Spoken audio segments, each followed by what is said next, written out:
Assalamu alaikum wa rahmatullahi wa barakatuh. It's your brother Yahya Ibrahim. I decided, we're kind of held hostage in this car. Jazakumullah khair. We have three wonderful brothers from Islamic Relief joining me on this run from Montreal to Ottawa. We're driving to Ottawa, where I'll be giving the Jumu'ah at Masjid al-Rahma at 12:45 today, inshallah. And I'll try to broadcast that live as well for you guys. So you can join me then, inshallah ta'ala, online as well. But if you're in Ottawa, do make it out to see us, bi'idhnillah. We're in verse number 25 of Surah Luqman. And Allah subhanahu wa ta'ala says, أعوذ بالله من الشيطان الرجيم ولئن سألتهم من خلق السماوات والأرض ليقولن الله قل الحمد لله بل أكثرهم لا يعلمون. If you were to ask them, sallallahu alayhi wasallam, you or others, if anyone was to ask those who have disbelieved in Allah, and we mentioned this in the previous ayat, that this section of the surah, Allah is laying the burden against those who disbelieve in Him subhanahu wa ta'ala. If you were to ask them who created the heavens and the earth, and we said that the surah began by Allah telling us about the heavens and the earth and His authority and His power subhanahu wa ta'ala. Man khalaqa as-samawati wal-ard. If you ask them who did this, who brought out of nothing something, who brought out of the stillness life, la yaqulunna Allah. They will say it is Allah subhanahu wa ta'ala. And the word Allah doesn't necessarily mean lafzul jalala, that it's limited to the Arabic version of the word Allah. It's about the concept of the Creator, and this is something the Mufassirin agree upon. The Arab at the time of the Prophet ﷺ, they did not deny that there was the omnipotent, all-creating being. What they did though was that they associated with Him subhanahu wa ta'ala minor deities. And therefore their shirk wasn't in the shirk of Allah subhanahu wa ta'ala as being al-Khaliq or being al-Rabb. Their shirk was in His uluhiyyah subhanahu wa ta'ala, in that He is the only one being worthy of worship. And therefore Allah says, قُلِ الْحَمْدُ لِلَّهِ. O Muhammad, all those who believe in what you have brought, all of those who have come to faith, say Alhamdulillah. In Tafseer al-Tanweer, al-Imam al-Qurtubi and others, they will say Alhamdulillah because of what Allah has guided you to faith. وَلَوْلَا أَنْ هَدَانَ اللَّهُ مَهْتَدَيْنَا. Had Allah not guided us, we would not have found this guidance.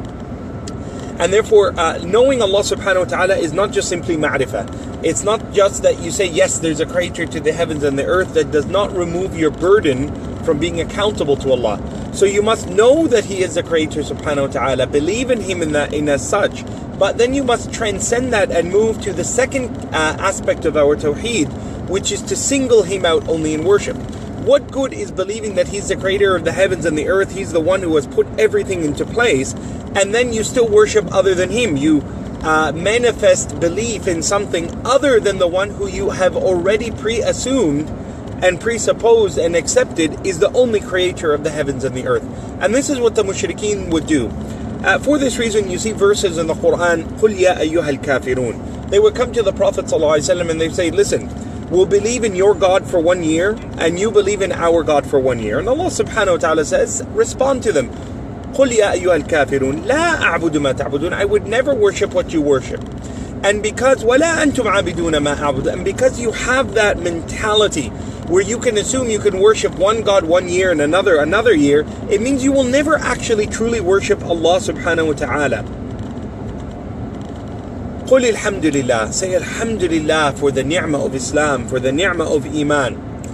بَلْ أَكْثَرُهُمْ لَا يَعْلَمُونَ. And the same ayah, almost identical in Surah Al-Ankabut, Allah says, بَلْ أَكْثَرُهُمْ لَا يَعْقِلُونَ.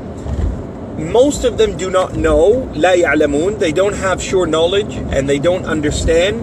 يَعْقِلُونَ is that they haven't deliberated and come to a decision to make an understanding. Both of them mean the same thing, except that they are separated in these verses to signify something very, very important. Some people, they know what they should believe, so they have the aql to understand and process in the information, but they will not come to the correct conclusion. So they know that Allah is the creator of the heavens and the earth, but they've been taught by their parents or their culture to worship other than Him, and that knowledge that they have been inherited and bequeathed keeps them away from Allah. They have no aql, they have no rationale to make that choice for themselves. Others, la ya'lamun, they don't know the gravity of that sinful mistake. They've understood the ramification of it, but they haven't understood why Allah subhanahu wa ta'ala is jealous in that sense. He's coveting subhanahu wa ta'ala of our attention of Him in a way that is divine in His majesty subhanahu wa ta'ala, as fits His majesty Jalla wa ala. And therefore you hear Allah subhanahu wa ta'ala describe Allah as being the possessor of al-kibriya. And Allah subhanahu wa ta'ala أغنى الناس عن الشرك. He will not ever allow anyone to say, well, I'm worshipping Allah 99%, but 1% I give it to other than Him subhanahu wa ta'ala. Allah subhanahu wa ta'ala will not accept that. بل أكثرهم لا يعلمون. May Allah subhanahu wa ta'ala give us greater clarity about the beauty of the Quran. I hope you'll join me again in it's 10:10 now, so in 2 hours and a half bi'idhnillah, I'll be streaming Khutbat al-Jumu'ah from Masjid al-Rahmah in Ottawa live once again on my Facebook. Jazakumullah anna khair. سبحانك اللهم بحمدك أشهد أن لا إله إلا أنت أستغفرك وأتوب إليك وصل اللهم وسلم وزد وبارك على سيدنا وحبيبنا ونبينا محمد صلى الله عليه وسلم والسلام عليكم ورحمة الله وبركاته.